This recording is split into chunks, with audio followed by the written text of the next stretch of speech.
The burning began subtly, a familiar ember in my lower right abdomen, but tonight it flared into a roaring inferno. Not again. Please, not again. For years, every unexplained ache, every sudden nausea, had been met with Raul's eye rolls and my mother Aisha's weary sighs. She's just looking for attention, Raul's voice, sharp as a surgeon's scalpel, echoed from 100 past arguments. My truth, my pain, always dissolved into a performance in their eyes. Tonight, there was no performance. My body was a battlefield, each jolt from the car a fresh wave of agony. I hunched over, clutching my side, a silent plea for understanding suffocating in my throat. We were going to the ER, dragged there by the undeniable ferocity of my pain, yet the familiar shame clung to me like a shroud. I could feel Raul's judgment radiating from the driver's seat, his unspoken accusation burning hotter than my appendix. The emergency room, a beacon of hope for others, felt like an interrogation chamber waiting to expose me as a fraud. The fear wasn't just of the pain, but of the dismissal I knew was coming, erasing me once more. The fluorescent lights of the emergency room waiting area were a brutal assault on my senses, searing into the throbbing behind my eyes. Every scrape of a chair, every muffled cough, every child's cry reverberated through my skull, amplifying the searing pain in my lower right abdomen. The air hung thick with the metallic tang of disinfectant mixed with the faint, unsettling scent of sickness and stale coffee. We had stepped from the chilling night into a chaotic microcosm of human suffering, a symphony of groans, hushed anxieties, and the relentless beeping of unseen machines. It was almost 11 p.m., and the waiting room was a grim tableau of exhaustion. Families huddled together on hard plastic chairs, some asleep, some staring blankly at the flickering news on a wall-mounted TV. A young mother rocked a feverish infant, an elderly man clutched his chest with a look of quiet terror. And then there was us. My mother, Aisha, sat beside me, her gaze fixed somewhere beyond the bustling front desk, her usual composed demeanor replaced by a rigid stillness that spoke volumes. Raul, on my other side, was already scrolling through his phone, an invisible wall erected between him and the unfolding crisis of my body. Name? The triage nurse, her face a mask of practiced efficiency, didn't even look up as she processed the patient before us. When it was our turn, Raul took over, as he always did, his voice clipped and impatient. Kiana Li, abdominal pain. She's had a history of episodes. The last word, heavily emphasized, hung in the air like a judgment. He was already prefacing my suffering, delegitimizing it before I even opened my mouth. I wanted to scream, to explain the burning, twisting agony that was now radiating into my back, making it impossible to sit still. But my voice felt small and frail, trapped beneath the weight of years of skepticism. When the nurse finally turned to me, her eyes tired but not unkind, I managed to whisper, "It's really bad this time." Sharp, constant. Worse than anything before. My hand instinctively pressed against my side, a silent plea. Raul scoffed softly beside me. She always says that. My mother stirred. Raul, she murmured, a gentle caution, but her eyes didn't meet mine. It was a familiar pattern, Raul's open dismissal, Aisha's quiet complicity, a silent agreement that I was exaggerating, attention-seeking. It was easier for them to believe I was fabricating it than to confront the possibility that I was truly ill. The internal narrative of my family had long since declared me a dramatic hypochondriac, and tonight, I was just playing the part. We retreated to the waiting area, a small island of discomfort in the sea of distress. Each passing minute felt like an hour. The pain intensified, a relentless drilling sensation punctuated by sharp, nauseating cramps that stole my breath. I shifted, trying to find a position that offered even a modicum of relief, but there was none. My hands were clammy, a cold sweat pricked my forehead despite the stifling warmth of the room. I felt myself growing paler, the color draining from my face with each surge of agony. "Can you just sit still for a second?" Raul muttered, not looking up from his phone. You're attracting attention. My eyes snapped to him, a flicker of outrage cutting through the haze of pain. I can't, Raul, I hissed, my voice cracking. It hurts. It really, really hurts. Of course, it does, he said, his tone dripping with sarcasm. It always really, really hurts until you get what you want, doesn't it? Aisha cleared her throat, a soft, almost imperceptible sound, but it was enough to silence me. The message was clear: don't make a scene. Don't cause trouble. My head slumped against the hard plastic backrest. Tears pricked at my eyes, not just from the physical pain, but from the deep, crushing hurt of their words. Was I really doing this for attention? The doubt, a venomous seed, began to sprout in my mind, even as my body screamed in protest. My appendix, or whatever it was, felt like it was trying to claw its way out of me. But what if it wasn't? What if I was just being dramatic? The years of their disbelief had sculpted a potent self-doubt within me, eroding my ability to trust my own sensations. I closed my eyes, trying to block out the overwhelming stimuli, trying to focus on my breathing. But the pain was a ravenous beast, devouring my attempts at calm. I was desperate, terrified. What if they sent me home? What if no one believed me? The thought was a cold wave of dread.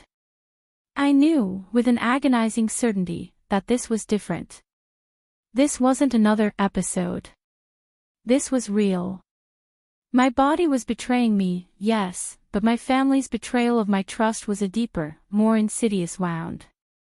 I felt utterly alone, isolated in my suffering, surrounded by the very people who should have been my strongest advocates. Every breath was a struggle, every shift an ordeal. The minutes stretched into an eternity, each tick of the clock bringing me closer to either validation or utter despair. The minutes bled into an eternity, each tick of the clock amplifying the beast clawing inside me. The dull ache I'd grown accustomed to earlier that day was now a sharp, insistent spear, twisting deeper with every shallow breath. It wasn't just my stomach anymore, the pain radiated, a searing arc from my lower right abdomen around to my back, a constant, sickening pressure that made it impossible to sit still. I hunched forward, clutching my belly, my knuckles white, trying to find a position that offered even a millisecond of respite. There was none. A cold sweat broke out on my forehead, plastering strands of hair to my temples. My vision blurred around the edges, the fluorescent lights of the ER waiting room seeming to pulsate with my own agony. Kiana, stop it, Raul's voice, barely above a whisper, cut through the din of the waiting room, yet it felt like a shout directly into my ear. He leaned in, his face tight with annoyance, not concern. You're making a scene. People are staring. My head snapped up, my eyes, wide and pleading, met his. I'm not. I can't help it, Raul, I choked out, the words ragged. A wave of nausea washed over me, and I swallowed hard, desperate not to vomit. It hurts, so much. He scoffed, a short, dismissive sound that was far crueler than any shout. It always hurts so much, doesn't it? Just breathe through it. We've been here for an hour, and you're still fine. Just another one of your dramatic episodes, trying to get attention. His eyes flickered towards the triage desk, then back to me, full of a bitter resentment I knew too well. They have real emergencies to deal with. People who actually need help. His words, meant for my ears alone, resonated with the force of a public condemnation. The shame was immediate, scalding, flushing my face even as my body shivered with pain. I felt exposed, humiliated, reduced to nothing more than a melodramatic child in his eyes. And in my mother's, too. Aisha sat beside me, her gaze fixed on the worn linoleum floor. She didn't look at me, didn't offer a soothing hand, didn't contradict Raul. Her silence, her quiet complicity, was a deeper cut than any of Raul's harsh words. It wasn't just his disbelief I was battling, it was hers, too. My own mother, whose arms I should have been able to run into, whose comfort I desperately craved, was retreating into her usual passive agreement. The woman who once kissed my scraped knees and chased away nightmares now seemed to be looking away from my very real pain, leaving me utterly alone in this terrifying, crowded space. A sob escaped me, thin and reedy. This isn't attention, Raul, I whispered, tears finally escaping, tracing hot paths down my cold cheeks. I think something is really wrong. Please. My voice cracked, raw with desperation. I was begging, a primal plea for someone, anyone, to believe me. His response was swift and brutal. Oh, now you're crying. Perfect. Just what you need to sell the performance. He rolled his eyes, a theatrical sigh escaping him. Look, the doctors will see you when they see you. Until then, try not to make us all look like fools. The weight of his words crushed me, stealing the air from my lungs more effectively than the pain itself. Performance. Fools. The bitter taste of betrayal filled my mouth. This wasn't just dismissiveness, it was an act of invalidation of my very being, my truth, my suffering. My brother, my supposed protector, was my chief tormentor, and my mother's silence was his willing accomplice. My body doubled over, a gasp tearing from my throat as a new, sharper spasm seized me. It was like a hot poker, twisting deep inside, then flaring out in blinding waves. I couldn't move, couldn't speak, could only whimper. The noise must have been awful, because I felt a stir around us, saw a few peripheral glances. The humiliation intensified, but it was overshadowed by a primal fear. This pain wasn't just bad, it felt wrong. Dangerously wrong. But in Raul's eyes, I saw only hardened impatience. He probably thought I was escalating my performance. My mother still didn't meet my gaze. I was drowning, utterly alone in a sea of my own pain and their profound disbelief. My reality fractured, my self-worth eroded by years of being told my body's signals were lies. Was I a liar? Was I truly making this up? My own mind, fractured by pain and their relentless doubt, started to turn against itself. I felt a dizzying emptiness, a terrifying sensation of slipping away. My body screamed, but my voice was gone. My will to fight was dimming, replaced by a hollow despair. This was it, I thought. This was the peak of my isolation. I was a ghost in my own body, unheard, unseen, and utterly, hopelessly broken. Have you ever felt this kind of profound loneliness and invalidation, like Kiana, fighting for your truth in a world that doubts you? It's an agonizing place to be, feeling unheard even by those closest to you. If her struggle resonates, we warmly invite you to join our community. By subscribing, you're not just supporting us, you're helping us share more powerful, authentic stories that speak to these universal experiences of being dismissed. You'll be part of a global community where understanding, empathy, and validation thrive. Let's create a safe space where every voice finds its truth. We'd love for you to be a part of it. My world had shrunk to the throb of pain and the crushing weight of their disbelief. I was a ghost in my own body, unheard, unseen, and utterly, hopelessly broken.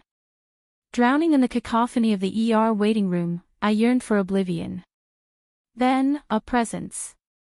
Not a noise, but a gentle shift in the air, a break in the ceaseless flow of ignored faces. I forced my eyes open. A woman in dark blue scrubs, her name tag identifying her as Nurse Rodriguez, stood over me. Her eyes, though tired, were sharp, directly on mine, bypassing the chaotic blur of the waiting room, bypassing Raul and my mother entirely. Kiana? She asked, her voice low and calm, yet piercing through the dull roar in my head. She knelt beside my chair, ignoring Raul, who was already gearing up for his usual, dismissive spiel. She's fine, nurse, just a bit dramatic, Raul started, his tone practiced. She's been waiting like everyone else. Nurse Rodriguez didn't even twitch. Her gaze remained fixed on me, a steady anchor in my swirling despair. "Where does it hurt, Kiana?" she pressed, her tone holding a profound sense of listening that I hadn't encountered in years. With a monumental effort, I lifted my hand, pressing it against the searing spot in my lower right abdomen. A choked sob escaped, more involuntary than intentional. She gently placed her own hand over mine, not pressing, just feeling. Her touch was brief, yet electric. It wasn't a doctor's exploratory probe, it was simply acknowledgement. Her eyes narrowed just slightly, a flicker of understanding passing between us. She saw the clammy pallor of my skin, the shallow, ragged rhythm of my breathing. "This hurts very much, doesn't it?" she murmured, her voice laced with an empathy that cracked the dam I'd built around my heart. In that singular moment, everything changed. This stranger, this busy nurse, saw past the drama, past the attention-seeking. She saw me. She believed me. Years of silent suffering, of internalizing my family's dismissals, of my own mind turning on itself, all of it began to recede like a tide going out. A tiny, defiant spark ignited within me. Hope. Fragile, trembling, but undeniably there. Someone finally believed me. Nurse Rodriguez stood, her face now set with quiet determination. Without another word to Raul or my mother, she spoke into her handheld radio, her voice terse and urgent. "I have a potential acute appendicitis here, atypical presentation. Right lower quadrant pain, guarding, vitals indicate distress. Needs immediate assessment. Code yellow." She didn't ask for permission. She didn't explain. She simply acted. Raul started to protest again, indignation coloring his face, but Nurse Rodriguez merely held up a hand, silencing him with an unwavering authority that offered no room for argument. "We're going to get you sorted, Kiana," she said, looking back at me, a brief, reassuring nod. "Just hold on." She moved swiftly towards the main desk, leaving a stunned silence in her wake. My mother looked from Raul's bewildered face to mine, a slow dawning of apprehension replacing her usual quiet complicity. But I barely noticed them. My focus was entirely inward, clinging to the sliver of hope the nurse had offered. My body was screaming, but now, finally, someone was listening. The air in the chaotic waiting room, moments before oppressive, seemed to crackle. A new voice, deep and resonant, sliced through the general din, cutting through the murmurs and the distant chatter with an undeniable authority. "Kiana Li. My name." Spoken with a force that made every head in the waiting room swivel. Raul, caught mid-scowl, froze, his jaw slack. My mother gasped, her hand flying to her mouth. Standing tall and imposing in green surgical scrubs, a stethoscope draped around his neck, was a man with piercing, intelligent eyes. Dr. Petrov. He wasn't asking if I was Kiana Li, he was declaring it. His gaze, devoid of judgment, locked onto mine, bypassing the stunned faces of my family entirely. "Kiana Li. Emergency appendectomy." The words hung in the air, sharp and undeniable, dropping like a gavel. The room, which had been a cacophony of quiet misery, fell into a stunned, absolute silence. Raul's face, usually so expressive, drained of all color, leaving him a ghastly white. My mother's eyes widened, filling with a mix of shock and dawning horror. But for me, there was only an overwhelming, almost suffocating wave of relief. Emergency appendectomy. It was proof. Undeniable. Everything I had felt, everything I had suffered, was real. My body hadn't been lying. My pain wasn't a performance. A hot tear, not of pain but of pure, profound vindication, traced a path down my temple. My breath hitched, a silent, trembling sob escaping my lips. I wasn't crazy. I wasn't seeking attention.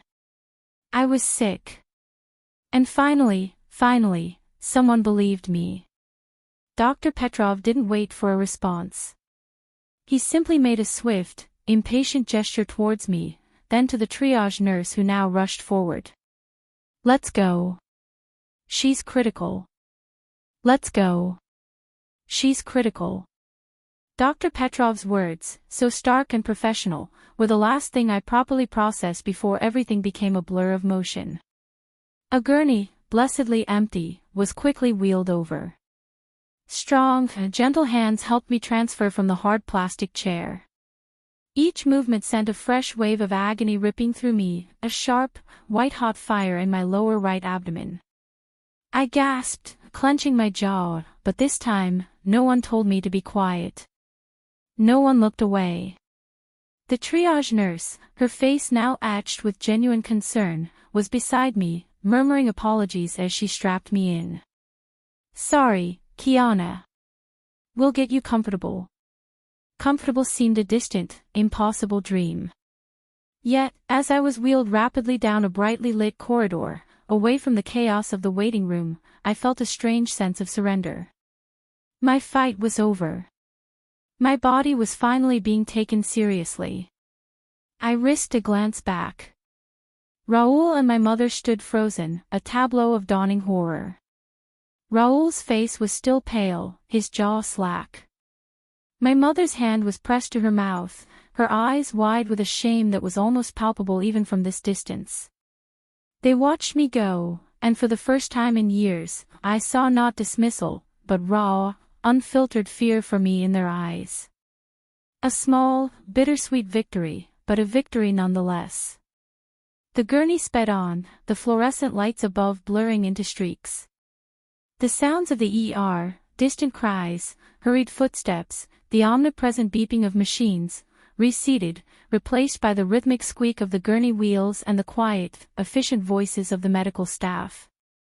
Dr. Petrov walked alongside, his gaze serious, occasionally issuing calm instructions. His presence was a solid anchor in my swirling fear. He saw me. He heard me. We turned into a smaller, quieter room, brightly lit and sterile. There was an ultrasound machine humming softly in the corner.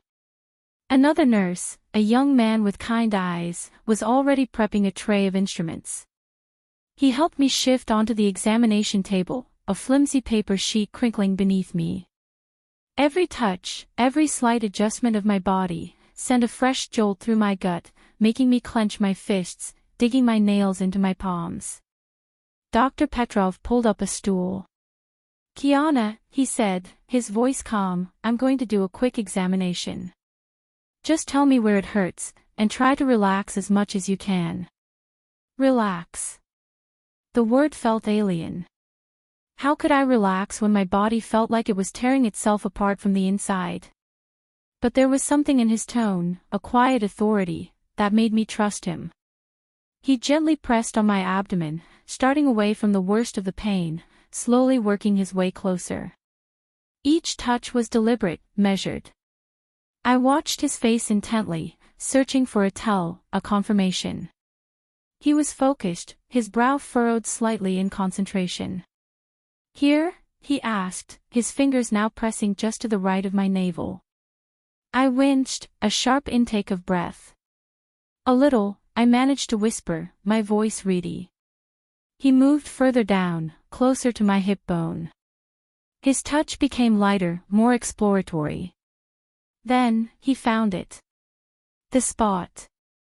A jolt of white-hot agony shot through me, so intense it ripped a cry from my throat. My body arched involuntarily, my hands flying to his to push him away, a primal instinct taking over. Tears, hot and uncontrollable, streamed down my face. This wasn't just pain, it was the pain, amplified, undeniable. Dr. Petrov immediately withdrew his hand, his expression grim. "Okay, Kiana. That's enough," he said, his voice quiet but firm. He turned to the male nurse. "Right lower quadrant tenderness, rebound tenderness present. Classic. Let's get the ultrasound going immediately, confirm what we already suspect, then we're prepping for theater." Rebound tenderness. Classic. The words were medical jargon, but their meaning was crystal clear. He saw it. He felt it.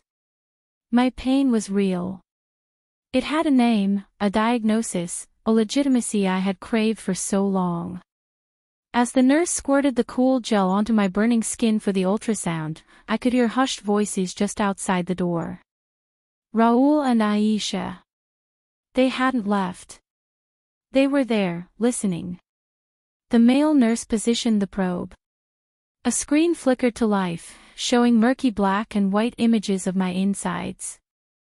I couldn't make sense of it, but Dr. Petrov leaned in, his gaze fixed. "There it is," he murmured, pointing to a small, dark, sausage-like structure on the screen, surrounded by a hazy halo.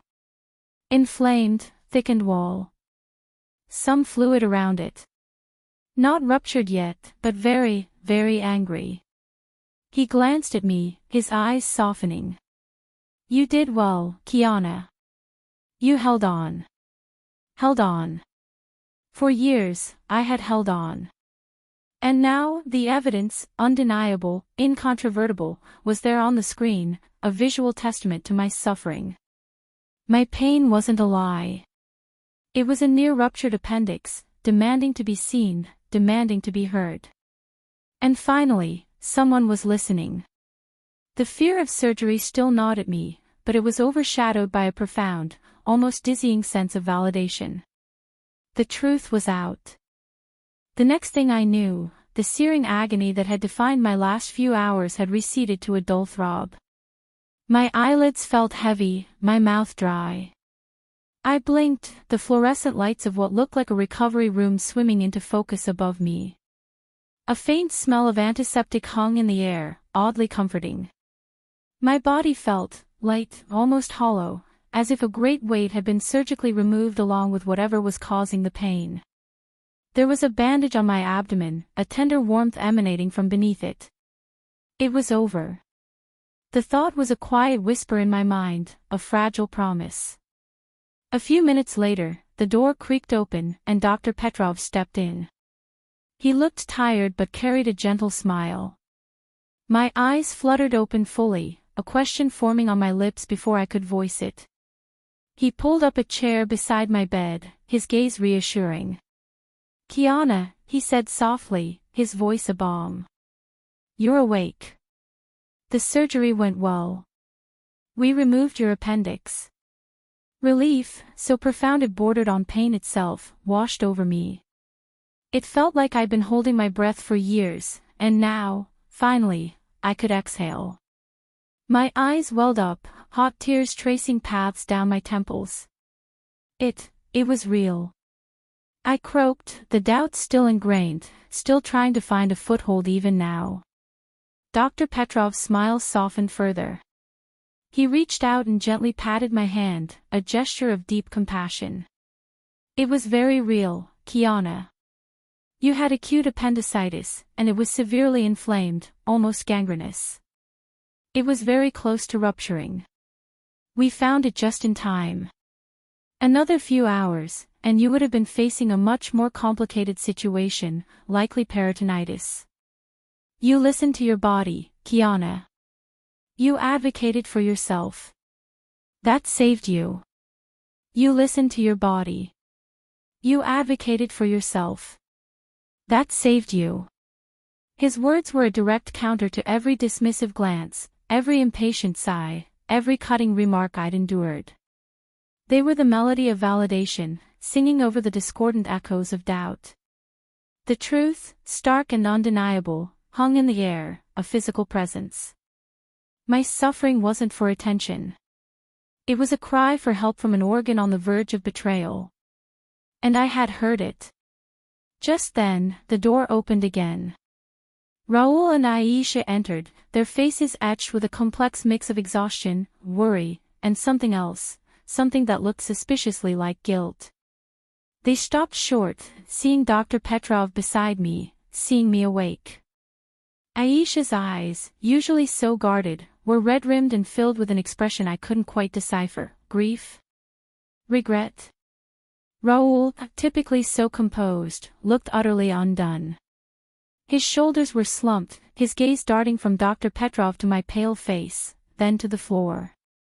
Dr. Petrov has just confirmed, I said, my voice weak but surprisingly firm, the Vindication lending it a newfound strength. It was a near-ruptured appendix. Almost gangrenous. I watched them, my heart a complex knot of emotions. Relief was paramount, but beneath it simmered a slow burn of anger, a quiet fury for the years I'd spent trying to prove my pain, trying to justify my own existence. Aisha took a hesitant step forward, her hands clasped in front of her. Kiana, oh, my darling. We didn't know. We truly didn't. Her voice was barely a whisper, thick with uncharacteristic emotion. Raul, however, remained rooted to the spot. His face was a mask of shock, the bravado from the waiting room completely gone. He opened his mouth, then closed it, struggling for words. I'm so sorry, Kiana, he finally managed, the words sounding alien on his tongue. I really thought. I mean, you've been. He trailed off, unable to complete the sentence, unable to articulate the depth of his misjudgment. There was no defiance, no defensiveness left, just raw, exposed shame. I looked at them, not with triumph, but with a profound sense of release. Their apologies, halting and inadequate as they were merely echoes of a truth I had already embraced. The real apology, the real validation, had come from my own body, from Dr. Petrov, from the undeniable proof on the ultrasound screen and now from the surgical report. My pain wasn't a fabrication. My anxiety wasn't an exaggeration. My plea for help wasn't a performance. It was a legitimate, life-threatening condition that had been dismissed, minimized, and almost fatally ignored. And now, the truth had set me free. Free from the burden of proving myself. Free from the insidious doubt that had poisoned my self-perception. Free to heal, not just my body, but the deep, invisible wounds of being unheard. The silence in the room wasn't awkward, it was a testament to a shift, a profound reordering of our reality. I had fought for my truth, and against all odds, I had won. The slow drift back to consciousness was less a jolt and more a gentle resurfacing. The world felt muffled, my body a symphony of dull aches, yet a profound peace settled over me, eclipsing the physical discomfort. It was the calm after the storm, the quiet hum of an engine after a terrifying, near-fatal stall. I opened my eyes to the sterile cream walls of the recovery room, a familiar sense of detachment still clinging to me, but this time, it felt different. It was a separation from suffering, not from self. My gaze landed first on my mother, Aisha. She sat stiffly in a chair, her usual composure fractured, her face etched with a silent sorrow I hadn't seen directed at me in years. Beside her, Raul stood, hands jammed into his pockets, his posture radiating an awkward tension. He wouldn't meet my eyes, preferring to trace the patterns on the linoleum floor. The weight of his past words hung heavy in the air, a visible shroud of shame. Kiana. My mother's voice was a fragile whisper, barely audible. She rose, her movements hesitant, as if approaching a skittish animal. Her hand, usually so firm, trembled as she reached for mine, her touch feather-light. Oh, Kiana, I'm so sorry. Tears welled in her eyes, silent rivers carving paths down her cheeks. It wasn't the quiet complicity I was used to, this was raw, unadulterated regret. It was an apology for years of not seeing, not hearing, for tacitly endorsing the narrative that my pain was a performance. Raul cleared his throat, a gruff, uncomfortable sound. He finally lifted his head, his eyes, usually so sharp with skepticism, now clouded with a heavy guilt. Kiana. I was wrong, he managed, the words a struggle, torn from him. He couldn't bring himself to say more, but the unspoken apology, the admission of his devastating mistake, was louder than any grand declaration. The chief doubter, the one who had driven the dagger of attention-seeking deepest, was broken. The victory wasn't sweet, not really, it was simply undeniable. My self-worth, which had been slowly eroded by his constant dismissal, felt like a battered ship finally finding harbor. I looked at them, not with anger, but with a quiet, almost numb understanding. The years of isolation, of being an unreliable narrator of my own body, had left deep scars. But in this moment, those scars weren't festering, they were beginning to heal, bathed in the sudden, unexpected light of recognition. The invisible pain, the one that truly shattered me, wasn't the physical agony, but the loneliness of being unheard. And now, that loneliness was beginning to dissipate. Just then, Dr. Petrov walked in, a calm, steady presence. He moved with an efficient grace, a soft smile gracing his lips. "Kiana, you're awake. How are you feeling?" His voice was kind, his eyes full of a genuine compassion that resonated deeply. He had believed me. He had listened when no one else would. He turned to my family, his expression sober. "The surgery went well. It was indeed a severe case of acute appendicitis, just as we suspected. A typical presentation, as I mentioned, but very close to rupture. You were very lucky, Kiana." His words weren't accusatory, but factual, carrying the weight of medical authority that finally silenced all doubt. My mother gasped, a small, choked sound. Raul flinched, his shame deepening. Dr. Petrov looked directly at me. "You did well, Kiana. You knew your body. You advocated for yourself, even when it was difficult. That's what saved you." He wasn't just confirming a diagnosis, he was validating me. He was affirming my intuition, my strength, my inherent right to be heard. In that moment, he wasn't just a surgeon, he was a liberator. He saw not just a patient, but a person whose truth had been denied. A nurse, a kind woman who had settled me in the recovery room, nodded to Dr. Petrov. "She's a fighter, doctor." We're all very relieved. Her simple words, combined with Dr. Petrov's quiet praise, felt like a balm on wounds I hadn't realized were still bleeding. It wasn't just my family, it was the quiet acknowledgement from the medical team that they had seen something critical, something real, that had been hidden in plain sight. I closed my eyes again, tears finally escaping, but these were tears of release. The shift from isolation to being heard was overwhelming. For so long, I had been battling internal demons and external dismissal, a constant, exhausting fight for legitimacy. Now, the battlefield was quiet. The war was over. I was seen, not as an attention seeker, not as an exaggeration, but as Kiana Li, a woman whose body had spoken, and whose voice, finally, had been heard and believed. The deep emotional healing had begun, not just because my appendix was removed, but because I had been recognized, acknowledged, and validated as a human being with legitimate pain and a valid truth. The physical scars from the appendectomy were small, neatly stitched lines on my abdomen, a stark contrast to the gaping wounds that had festered unseen for years. But it was the invisible scars, the ones on my spirit, that began to truly heal now. Leaving the hospital felt like stepping out into a different world, one where the air was cleaner, the light brighter, simply because I no longer carried the crushing weight of self-doubt. The chronic ache of invalidation had vanished, replaced by a profound, almost dizzying sense of lightness. My relationship with Raul, unsurprisingly, was irrevocably changed. The immediate aftermath was an awkward ballet of his shame and my newfound quiet strength.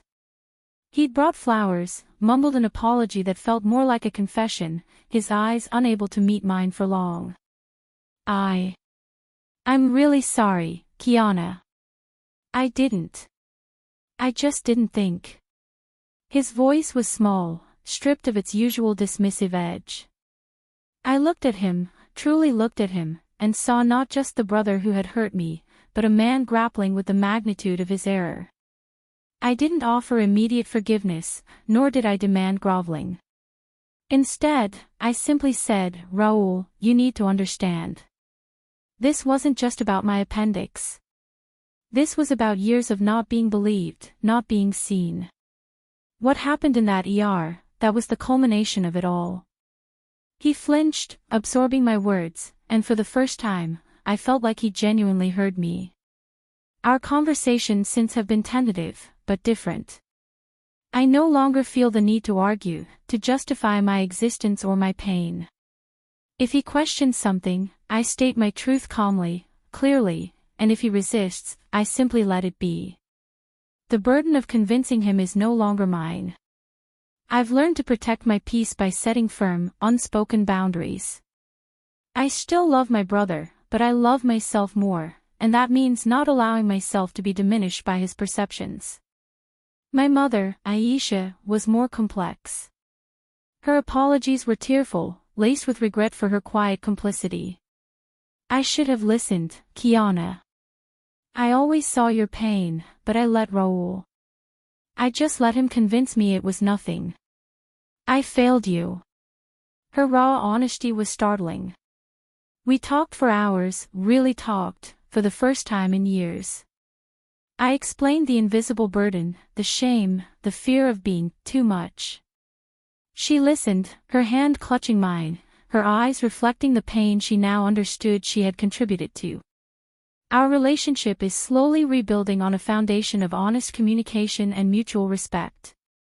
She is learning to trust my words, and I am learning to trust that she genuinely wants to hear them. It's a fragile new beginning, but one full of potential. The most profound transformation, however, was internal. I was free. Free from the constant interrogation of my own senses, free from the exhausting mental gymnastics of trying to prove my reality. My body, which had once felt like a traitor, a source of constant humiliation, was now my steadfast ally. It had screamed its truth when my voice was too weak, and it had been heard. This understanding forged an unbreakable bond of trust between my mind and my physical self. I started listening to myself in ways I never had before. A twinge of fatigue was no longer something to push through and ignore, it was a signal to rest. A feeling of unease about a situation was no longer irrational anxiety, it was intuition, demanding attention. This newfound self-trust rippled through every aspect of my life. I found the courage to pursue a long-deferred passion for pottery, no longer fearing failure or judgment. I started advocating for myself at work, no longer shrinking from asking for what I deserved. There was a fierce, protective compassion I now felt for the Kiana who had suffered in silence. I would often think of her, the younger me, hunched over, silently battling, and whisper a promise to myself, never again. Never again would I allow someone else's disbelief to invalidate my experience. Never again would I question my own truth to make others comfortable. The future, once a hazy landscape overshadowed by chronic insecurity, now stretched out before me, full of possibility. It wasn't that life was suddenly perfect, challenges still arose, disappointments still stung. But now, I met them with a different posture. My head was held higher, my gaze steady. I had found my voice, not just in speaking, but in the deep, unwavering conviction that resided within me. My truth was my anchor, my freedom my compass. The surgery removed an organ, but the validation released a soul. I was Kiana Li, whole and heard, and ready for whatever came next. Remember, your pain is always valid, your voice deserves to be heard, and you deserve to be believed. We hope Kiana's story resonates deeply with you. Have you ever been dismissed, only for your truth to be powerfully vindicated? Please share your experiences below, your story matters immensely to our community. If you found strength in this narrative, consider subscribing to join our global family dedicated to lifting overlooked voices and uncovering hidden truths. Your support truly empowers us to create more stories like this. Thank you for watching, for listening, and for being a part of our journey together.